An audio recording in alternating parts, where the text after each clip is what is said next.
राजतंत्र में आपका स्वागत है। मैं हूं उमेश निगम। इनसाइड राजतंत्र में हम बात करेंगे राजनीति और ब्यूरोक्रेसी के फैसलों की इनसाइड स्टोरी की। खुलासा करेंगे कि आखिर इन फैसलों के अंदर के कारण क्या हैं। तो शुरू करते हैं खबरों की इनसाइड स्टोरी का सिलसिला।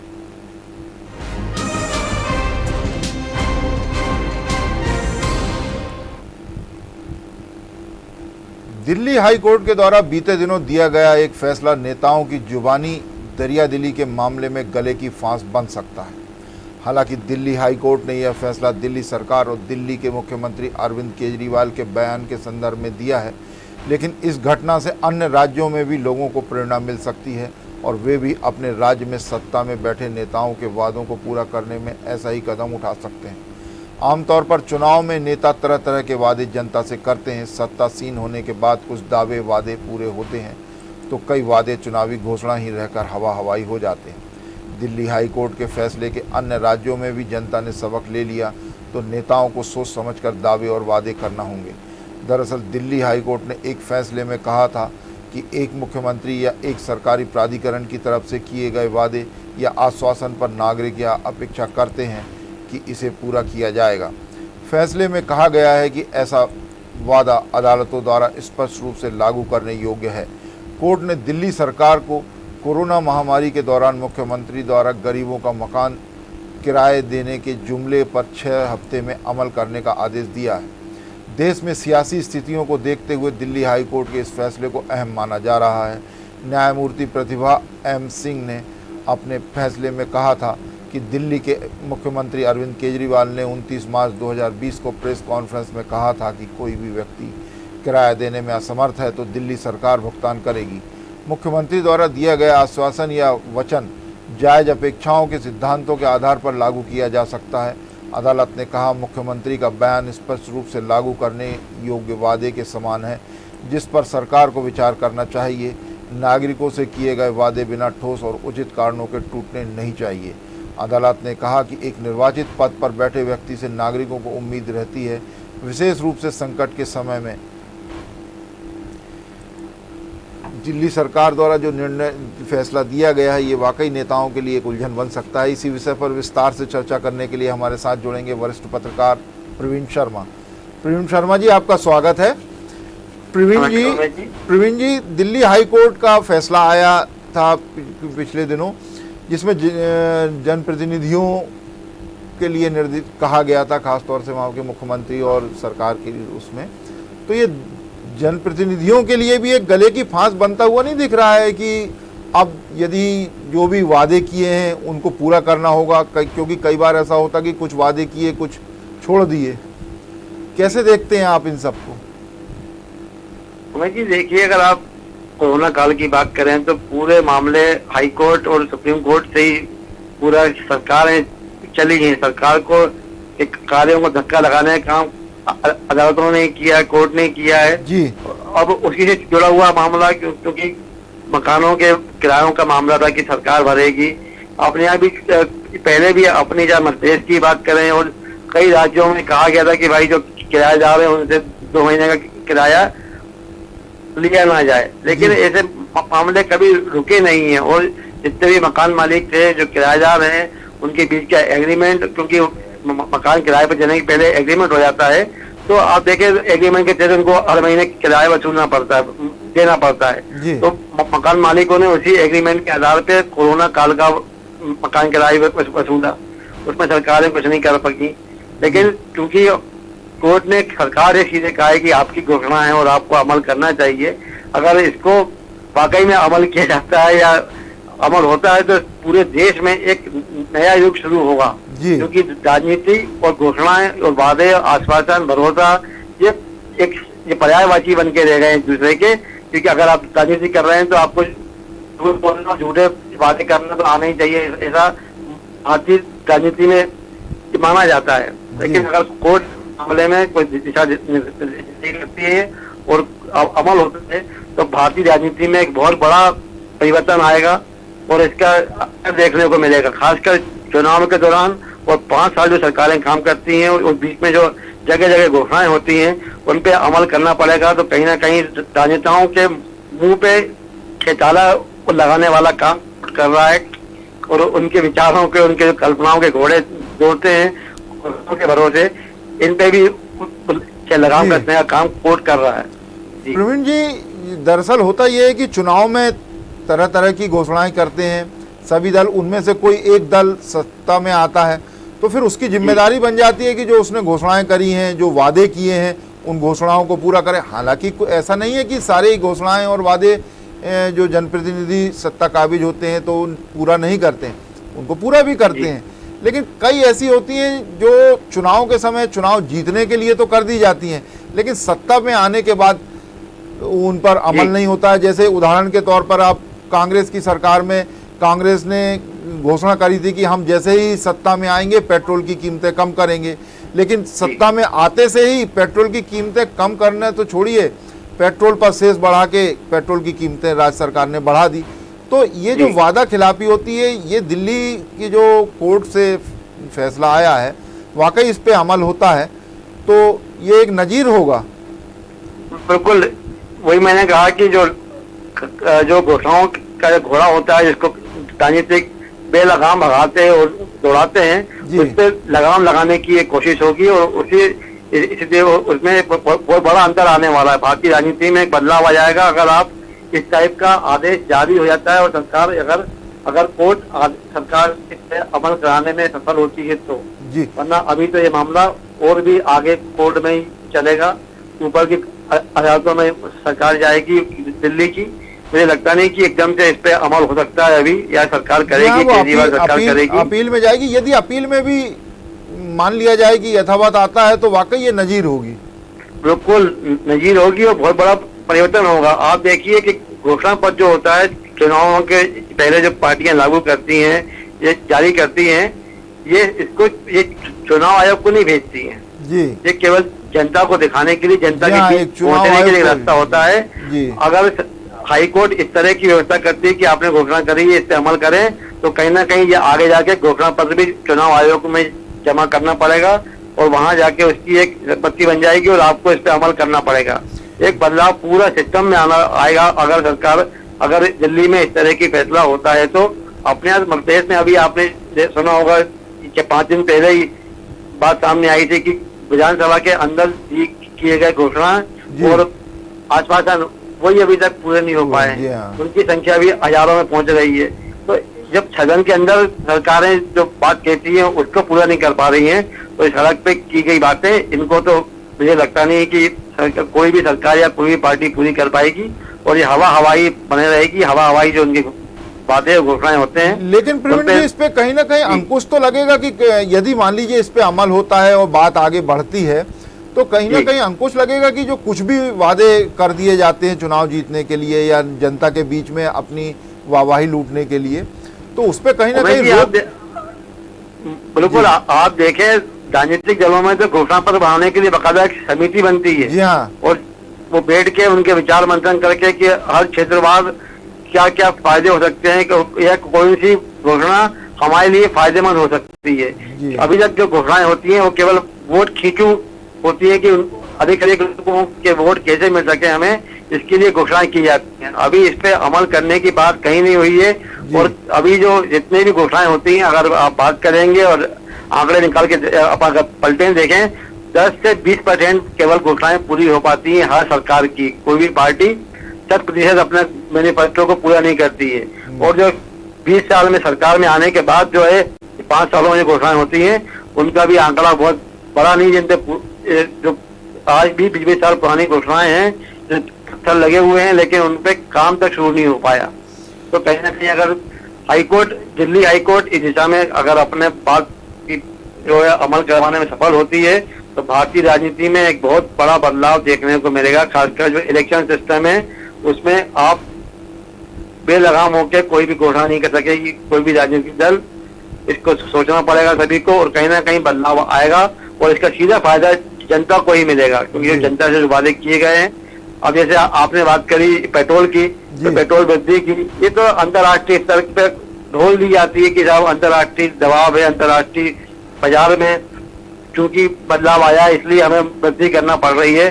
स्थितियां कुछ और भी होती हैं लेकिन सरकारें अपना बचाव का रास्ता ढूंढ लेती हैं तो ये जो रास्ता है आगे नहीं ढूंढ सकेंगी अगर दिल्ली हाईकोर्ट की बात अमल में आ जाती है तो ये है। प्रवीण जी, एक बात और है कि जो दिल्ली सरकार का फैसला जिस तरह से आया है, तो वो एक दूसरे राज्यों के नागरिकों के लिए या जनता के लिए सीखने का भी है कि कहीं कोई ऐसी बात हो तो, हालांकि वो जाते हैं और जनहित याचिकाएं लगती हैं, लेकिन अब घोषणाओं पे भी लोग अदालतों के दरवाजे खटखटाएंगे कि इस तरह के वादे किए गए और नहीं पूरे किए गए, तो ये भी अब अन्य राज्यों में देखने को मिलेगा। क्या कहेंगे? प्रवीण जी से हमारा संपर्क नहीं हो पाया, जब संपर्क होगा फिर चर्चा करेंगे। तो ये एक दिल्ली के हाई कोर्ट ने जो फैसला दिया है वो वाकई यदि उस पर अमल होता है तो वो नज़ीर होगा और इससे आम नागरिकों का ही फ़ायदा है। उनके सामने जब भी नेता जाएंगे तो सोच समझ के घोषणा और वादे करेंगे, जो भी जनता के हित में होंगे वही वादे किए जाएंगे, जो वो पूरे नहीं कर सकते उन वादों को वो करने में सकुचाएंगे। यदि दिल्ली हाई कोर्ट के फैसले पर अक्षरशः अमल होता है तो इसका फ़ायदा अन्य राज्यों में भी जनता को देखने को मिलेगा। अब बात करेंगे एक और प्रशासनिक खबर की।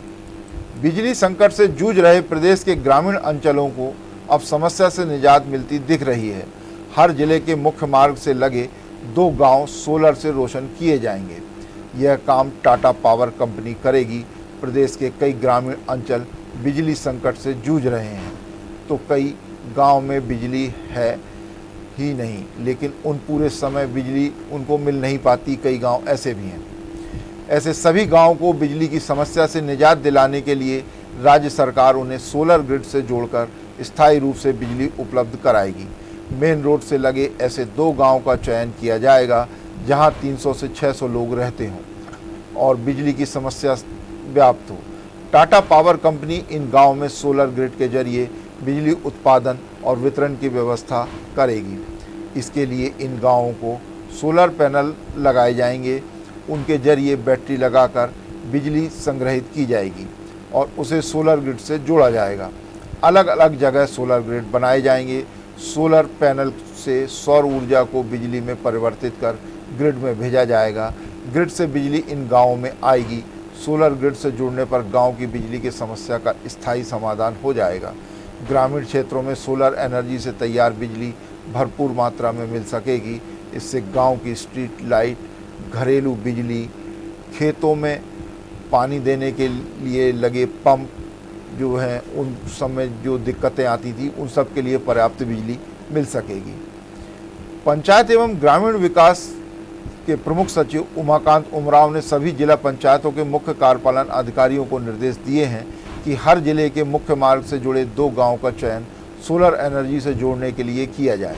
ऐसे गांव का चिन्हांकन शुरू कर दिया गया है। विभाग ने इस पर काम शुरू भी कर दिया है। प्रदेश के हर जिले के 2-2 गाँव को सोलर ग्रिड से रोशन करने के लिए राज्य सरकार ने प्लान तैयार किया है और इस पर अमल भी शुरू कर दिया है। जो मेन रोड से लगे हुए गांव हैं उनमें से 2-2 गाँव में सोलर से बिजली पहुंचाई जाएगी। सोलर ग्रिड लगाने के लिए हर जिले के मेन रोड के गांव का ही चयन किया गया है। इन मेन रोड के गाँवों में सोलर से बिजली पहुंचाई जाएगी, जिससे उन गाँवों की बिजली की समस्या दूर होगी। खेती किसानी के काम में भी बिजली की जो कटौती होती है उससे उनको जो परेशानी होती है वो परेशानी भी अब दूर हो जाएगी जब सोलर से इन गाँवों में बिजली की सप्लाई होने लगेगी। प्रदेश के गाँव को रोशन करने का जिम्मा सरकार ने टाटा पावर कंपनी को दिया है। कि Tata power company main road से लगे सभी 2-2 गाँवों में सोलर पैनल की स्थापना करेगी और वहाँ पर सौर ऊर्जा से बिजली दिलवाने का पर्याप्त इंतजाम करने का जिम्मा टाटा पावर कंपनी के जिम्मे ही होगा। सोलर ग्रिड से जुड़ने पर गांव की बिजली की समस्या का स्थायी निदान हो जाएगा। हमेशा के लिए वहां बिजली उपलब्ध हो जाएगी। ये सरकार के लिए भी एक बहुत बड़ी मदद होगी और वहां के जो आम नागरिक हैं उन्हें भी इससे बहुत राहत मिलेगी। 300 से 600 की आबादी वाले गांव को इस काम के लिए सरकार ने चुना है, जहां पर सोलर पैनल लगाए जाएंगे, सौर ऊर्जा दी जाएगी। गांव की जो सौर ऊर्जा है उससे गांव की स्ट्रीट लाइट, घरेलू बिजली में इस्तेमाल होगा। इसके अलावा जो खेती किसानी के लिए विद्युत पंप चलाए जाते थे उसमें भी सौर ऊर्जा से विद्युत पंप अब चलाए जाएंगे।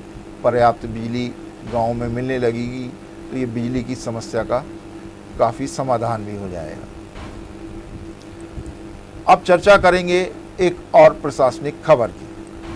पेट्रोलियम पदार्थ के आयात पर खर्च कम करने और किसानों की आय दोगुनी करने के काम में केंद्र सरकार के साथ ही मध्य प्रदेश सरकार ने भी प्रयास तेज कर दिए हैं। इसके तहत मध्य प्रदेश में भी गन्ना, धान और मक्का से इथेनॉल बनाने की तैयारी हो रही है।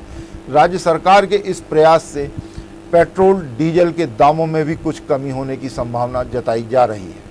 मध्य प्रदेश की सरकार इथेनॉल पॉलिसी तैयार कर रही है। मध्य प्रदेश में इथेनॉल का उत्पादन करने सरकार किसानों का सहयोग लेगी। मध्य प्रदेश में धान का उत्पादन 109 लाख टन और मक्के का उत्पादन 40 लाख टन होता है। इन फसलों पर प्राकृतिक आपदा का बहुत प्रभाव पड़ता है। भारी बारिश अथवा अन्य कारणों से गन्ना, मक्का और धान सड़ गल जाता है। उसका उपयोग इथेनॉल बनाने के काम में अब किया जा सकेगा। इससे किसानों को खराब फसलों की अतिरिक्त राशि भी मिलेगी। इथेनॉल एक तरह का अल्कोहल है। विशेषज्ञों के अनुसार इसे पेट्रोल में मिलाकर ईंधन की तरह इस्तेमाल किया जाता है। गन्ना मिल में इसे गन्ने से बनाया जाता है। देश में अब धान, मक्का और गेहूं के अलावा अन्य फसलों से इथेनॉल बनाने की विधि शुरू हो गई है। ब्राज़ील में 40% वाहन इथेनॉल से चलते हैं। भारत में विदेशी मुद्रा बचाने के लिए पेट्रोल में इथेनॉल का मिश्रण किया जाता है। हालांकि सिर्फ इथेनॉल से चलने वाले वाहनों पर भी सरकार काम कर रही है। आने वाले दिनों में ऐसे वाहन भी मार्केट में उपलब्ध होंगे जो इथेनॉल से चलेंगे। केंद्र सरकार की नेशनल पॉलिसी ऑन बायोफ्यूल 2018 में साल 2030 तक पेट्रोल में 20% इथेनॉल मिलाने का लक्ष्य रखा गया है। सरकार 2022 तक पेट्रोल में 10% इथेनॉल मिलाने के लक्ष्य को हासिल करने की कोशिश कर रही है। फिलहाल देश में मुश्किल से 9% ही इथेनॉल पेट्रोल डीजल में मिला पा रहे हैं। इस प्लान से एक तरह किसान खुशहाल होंगे तो दूसरी ओर कच्चे तेल के इंपोर्ट पर रकम कम खर्च करना होगी। इथेनॉल निकालने के लिए मक्का सबसे उपयुक्त है। मक्के से इथेनॉल का कन्वर्जन दर गन्ने से बेहतर है। इथेनॉल खरीद की कीमत साल 2013-14 में महज 39 रुपये प्रति लीटर थी। अब इसका दाम बढ़ाकर 2020-21 में 58 रुपये प्रति लीटर कर दिया गया ताकि इससे किसानों की आय बढ़ाने में मदद मिले। साल 2013-14 में इथेनॉल खरीद 38 करोड़ लीटर थी। इस पर करीब 1500 करोड़ रुपए खर्च हो रहे थे। वर्ष 2020-21 में खरीद बढ़कर 3225 करोड़ लीटर हो गई, जिसका अनुमानित मूल्य 19,000 करोड़ रुपए है। जानकारी के मुताबिक देश में 2030 तक 1000 करोड़ लीटर इथेनॉल की ज़रूरत होगी। केंद्रीय पेट्रोलियम मंत्रालय के petroleum planning and analysis PPAC के आंकड़े कहते हैं कि मध्य प्रदेश में वित्तीय वर्ष 2009-10 में रोजाना पेट्रोल डीजल की खपत 1.23 करोड़ लीटर थी, जो वित्तीय वर्ष 2019-20 में रोजाना 2.20 करोड़ लीटर पर पहुंच गई। अब पेट्रोल डीजल की रोजाना की खपत वित्तीय वर्ष 2020-21 में 2.21 करोड़ लीटर हो गई है। मध्य प्रदेश में भी गन्ना, मक्का और धान की अच्छी खासी पैदावार होती है। इससे अब सरकार इथेनॉल बनाएगी। मध्य प्रदेश सरकार का उद्योग विभाग इथेनॉल पॉलिसी बनाने पर काम कर रहा है, इसकी तैयारी कर रहा है। जल्द ही ये पॉलिसी तैयार होकर मंजूरी के लिए कैबिनेट में जाएगी। इसके बाद ये अमल में आएगी। देश में फ़िलहाल 9% इथेनॉल पेट्रोल डीजल में मिलाकर इस्तेमाल किया जाता है। इसके इस्तेमाल करने से पेट्रोल और डीजल का आयात कम किया जाता है, जिससे विदेशी मुद्रा जो है वो सरकार को कम देना होती है। इथेनॉल का इस्तेमाल जितना ज़्यादा बढ़ेगा उतना ज़्यादा सरकार को आर्थिक फ़ायदा होगा और आम जनता को भी इससे पेट्रोल डीजल की कीमतें कम होने से खासा फ़ायदा होगा। इथेनॉल का उत्पादन बढ़ने से पेट्रोलियम पदार्थ के जो आयात है वो कम होने के साथ ही किसानों की भी आय जो है दोगुनी होगी, जिससे किसानों को इन फसलों की कीमत अच्छी मिलेगी, जिससे इथेनॉल बनाया जा रहा है। इथेनॉल का उत्पादन बढ़ने से पेट्रोल डीजल के दाम भी घटाए जा सकेंगे। मध्य प्रदेश में पेट्रोल डीजल की रोजाना खपत 2.21 करोड़ लीटर है। पेट्रोल डीजल में इथेनॉल को मिलाया जाता है। ये लंबे समय से चल रहा है काम, लेकिन हिंदुस्तान में इथेनॉल जितना ज़रूरत होती है उतना ही अभी उत्पादन किया जा रहा है। इसी वजह से पेट्रोल डीजल में इथेनॉल मिलाने के लिए कम उपलब्ध हो पाता है। अब बात करेंगे खास सेगमेंट चलते चलते की, जिसमें राजनीति या ब्यूरोक्रेसी के क्षेत्र में चर्चित प्रसंग की बात की जाती है। तो आज राजनीति के क्षेत्र से जुड़ा एक प्रसंग खासा चर्चा का विषय बना हुआ है। तबादलों से प्रतिबंध क्या हटा, तरह तरह की बातें सुनने को मिल रही हैं। एक मंत्री के बंगले पर तबादले की वसूली के लिए त्रिस्तरीय व्यवस्था है। इस त्रिस्तरीय व्यवस्था से अपनी मनपसंद के तबादले करवाने के इच्छुक लोग खासे परेशान हैं। एक ही काम के लिए 3 लोगों की जेब गर्म करना पड़ रही है। त्रिस्तरीय व्यवस्था में तबादले की वसूली के लिए पूरा परिवार लगा हुआ है, बाप, बेटा और दामाद। बाप मतलब मंत्री जी, बेटा यानी मंत्री जी के सुपुत्र और दामाद से आशय मंत्री जी के जमाई साहब। तबादले के लिए कोई भी अधिकारी, कर्मचारी मंत्री या उनके स्टाफ से अप्रोच करता है तो तबादले का इच्छुक व्यक्ति मंत्री जी को नजराना पेश करने के लिए तैयार रहता है। इस बात की भनक लगते ही मंत्री जी के बेटे का फ़ोन तबादले के इच्छुक व्यक्ति के पास पहुंच जाता है और अपनी अहमियत बताकर डिमांड की जाती है। डिमांड पूरी नहीं होने पर खेल बिगड़वाने की धमकी भी दी जाती है। वसूली के लिए इसी तरह का हथकंडा जमाई राजा भी अपनाते हैं। दर्शकों की सुविधा के लिए बताते चलें कि मंत्री जी के बेटे खूब चर्चा में रहते हैं। इनको ऐसी ही हरकतों के चलते गृह जिले में जिला बदर किया जा चुका था। लोगों का कहना है कि मंत्री जी का नाम और पार्टी का नाम एक दूसरे के पर्याय है। इनसाइड राजतंत्र में आज बस इतना ही। कल फिर मिलेंगे राजनीति और ब्यूरोक्रेसी के कुछ नए फैसलों की इनसाइड स्टोरी के साथ। तब तक के लिए मुझे दीजिए इजाज़त। खबरों के लिए आप देखते रहिए न्यूज़ वर्ल्ड।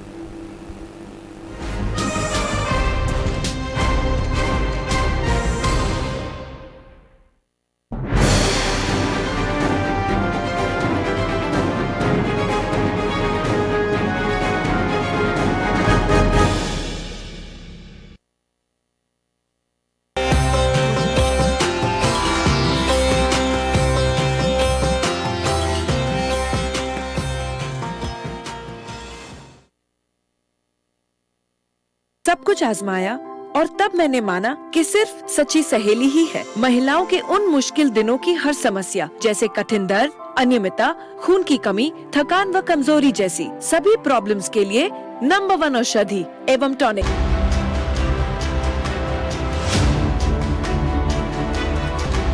पहली योजना मध्य प्रदेश में मुख्यमंत्री बनने के बाद मैंने बनाई, तो वो योजना थी लाडली लक्ष्मी योजना। मध्य प्रदेश की शिवराज सरकार प्रदेश की लाडली बेटियों के भविष्य को संबल प्रदान करने के लिए एक बड़ा कदम उठा चुकी है। 2007 में शुरू की गई इस योजना से लिंगानुपात बढ़ाने में मदद तो मिली, साथ ही बेटियों की शिक्षा का प्रबंध भी शिवराज सरकार ने किया था। अब इन्हीं लाडली बेटियों को स्वस्थ रखने के साथ उनके रोजगार और करियर बनाने में सहयोग देने के लिए राज्य सरकार ने ऐतिहासिक फैसला लिया है। आइए आपको बताते हैं इस योजना की नई विशेषताएं। लाडली लक्ष्मी योजना में पंजीकृत सभी। लाडली लक्ष्मी योजना का विस्तार। बालिकाओं की शिक्षा की निरंतरता के लिए अब कक्षावार ट्रेनिंग की जाएगी। पहली कक्षा से 12वीं कक्षा तक ट्रैकिंग के लिए पोर्टल बनेगा। बालिकाओं के व्यक्तित्व विकास के लिए एनसीसी, एनएसएस की ट्रेनिंग। 12वीं के बाद बेटियों की रुचि, दक्षता की क्षमता के अनुसार प्रशिक्षण। उच्च शिक्षा, तकनीकी व्यावसायिक शिक्षा के लिए मार्गदर्शन और प्रोत्साहन। प्रतियोगी परीक्षाओं के लिए काउंसिल और कोचिंग की व्यवस्था। बालिकाओं को स्टार्टअप, लघु मध्यम उद्योग के लिए प्रशिक्षण की व्यवस्था। निजी क्षेत्र में रोजगार के लिए कौशल उन्नयन के अवसर। 12वीं के बाद आगे की पढ़ाई के लिए 20,000 रुपए देने का प्रावधान।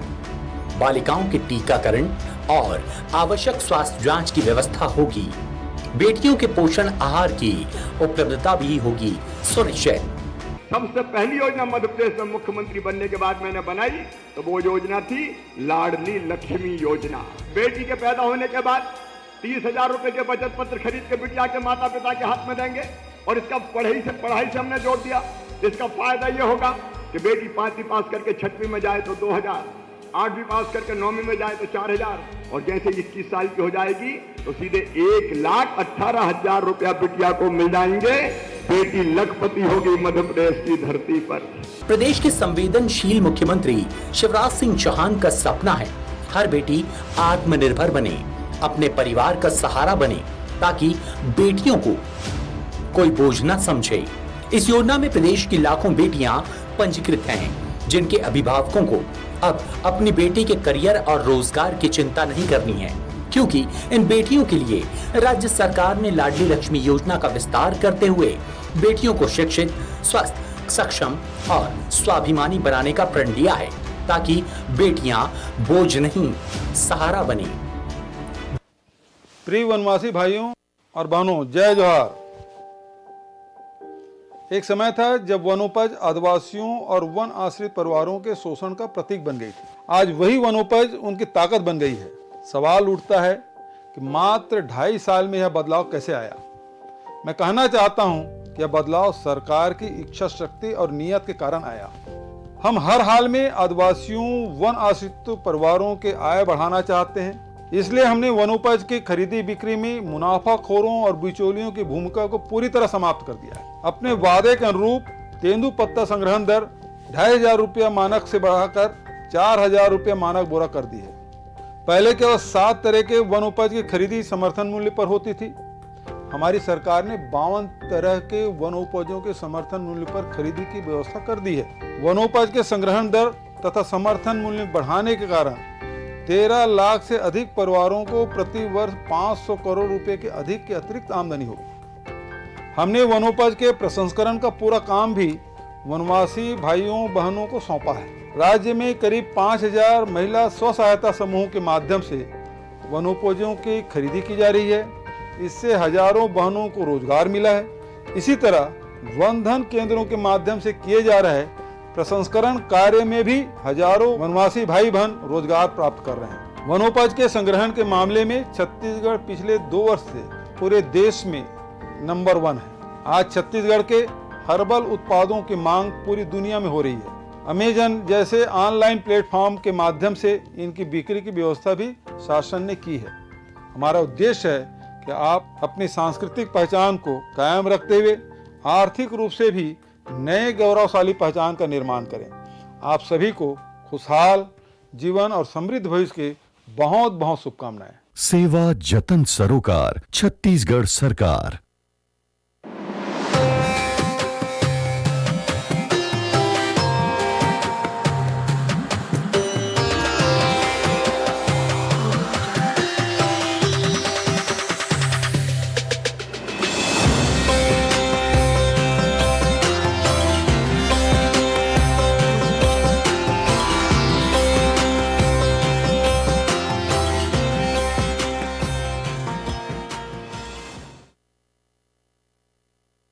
सब कुछ आजमाया और तब मैंने माना कि सिर्फ सच्ची सहेली ही है महिलाओं के उन मुश्किल दिनों की हर समस्या, जैसे कठिन दर्द, अनियमितता, खून की कमी, थकान व कमजोरी जैसी सभी प्रॉब्लम्स के लिए नंबर 1 औषधि एवं टॉनिक। क्योंकि सिर्फ सच्ची सहेली में है 67 खास आयुर्वेदिक जड़ी बूटियाँ, जो मुश्किल दिनों की सभी तकलीफों को अंदर से ठीक करने में मदद करे।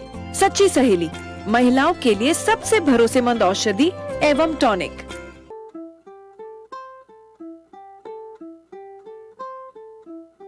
महंगी सब्जियां होंगी? बिल्कुल नहीं। वॉश तो करते ही नहीं होंगे? ओजोन वॉश और एयर नाइफ ड्राइंग टेक्नोलॉजी से क्लीन होती हैं। लेकिन ऑर्डर करोगे ना तो कल तक पहुंचाएंगे। सिर्फ 2 घंटे में डिलीवरी, और वो भी एकदम फ्री। कोई इस ऐप से नहीं कर पाया तो व्हाट्सएप पे ऑर्डर कर लो, है ना easy. Digiana fresh vegetables and fruits, बुलाओ फ्रेश, खाओ